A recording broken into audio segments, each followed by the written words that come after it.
Every single time you send a photo, stream a video, or just load a web page, you're sending a message on this invisible, chaotic, and, frankly, incredibly dangerous journey. So in this explainer, we're going to follow that message and really uncover the brilliant science that makes sure it arrives intact.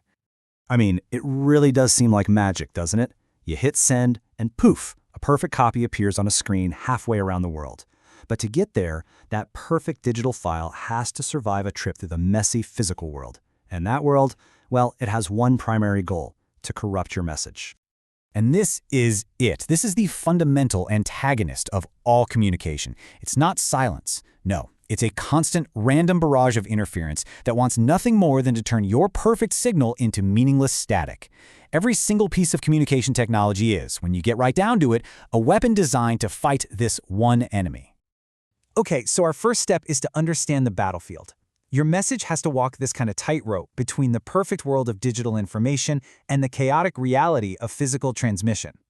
And this slide just illustrates that contrast perfectly. See, inside our devices, information is just these clean, perfect ones and zeros. But to travel, it has to become a physical waveform.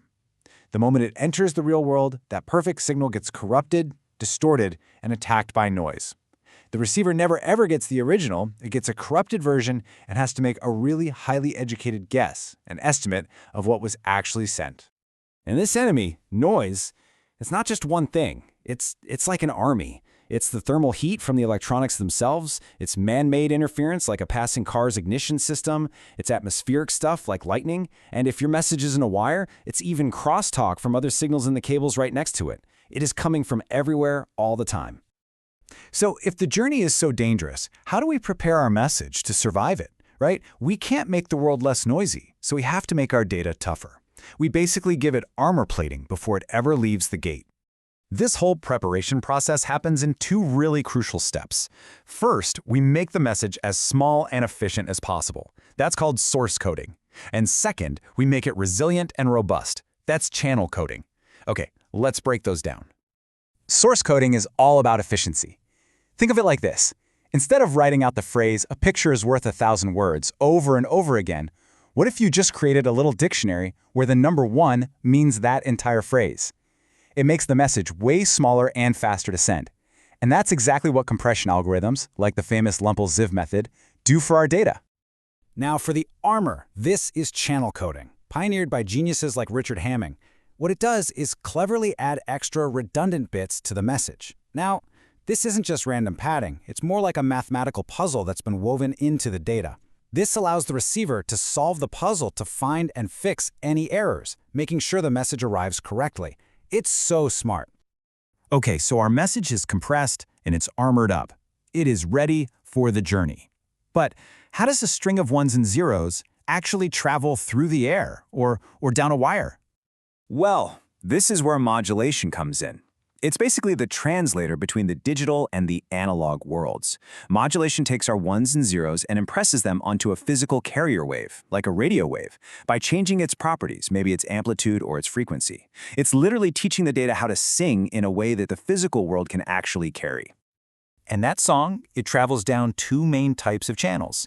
You've got wired channels. These are physical paths like copper lines or fiber optics, and they're vulnerable to physical distortions and crosstalk. Then you've got wireless channels, which use the atmosphere itself, and that brings a whole different set of challenges, like signals getting absorbed by heavy rain, a phenomenon we call rain fade. You can almost think of the wireless spectrum as a series of highways in the sky. The lower frequency highways, like the MF band used for AM radio, have these waves that can actually follow the curve of the Earth. The mid-range highways, like VHF and UHF, are line of sight, which is why your TV antenna needs a clear path. And then you have the superhighways in the SHF bands. They offer massive bandwidth, but they're fragile. A single bad rainstorm can cause a total traffic jam.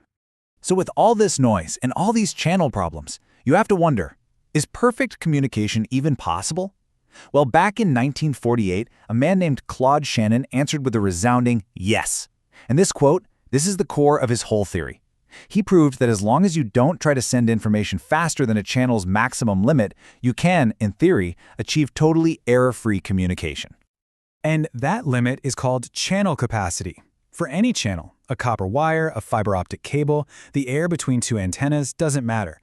There is an absolute fundamental speed limit for error-free communication. It's a number that's determined by the laws of physics. And the entire field of digital communication is really just a relentless race to get our transmission rates as close to that perfect theoretical limit as possible. So our armored, modulated message has fought its way across the noisy channel and it's arrived at its destination. The final act now is to turn that battered, corrupted waveform back into a perfect picture of your cat. So the receiver performs the exact reverse of the preparation process. First, demodulation translates the wave back into a stream of ones and zeros. Then channel decoding uses that redundant armor to check for and correct any bits that got flipped by noise. And finally, source decoding uses that dictionary to unpack the compressed file back to its original size. And this really illustrates the reality of the whole process. The receiver never actually gets the original signal. It gets a corrupted mess. But through all this clever decoding and error correction, it reconstructs a final result that is an almost impossibly close approximation of what you sent. So close, in fact, our eyes can't even tell the difference.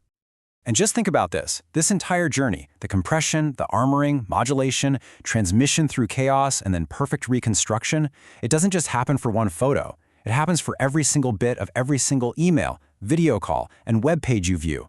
Trillions upon trillions of times every second of every day. It is the invisible engine powering our modern world. We've spent a century building this technological marvel that's designed to perfectly transmit a message while defeating physical noise. But it does leave us with one final, fascinating question for our modern age. What happens when the system works perfectly, but the information we choose to send is the real noise?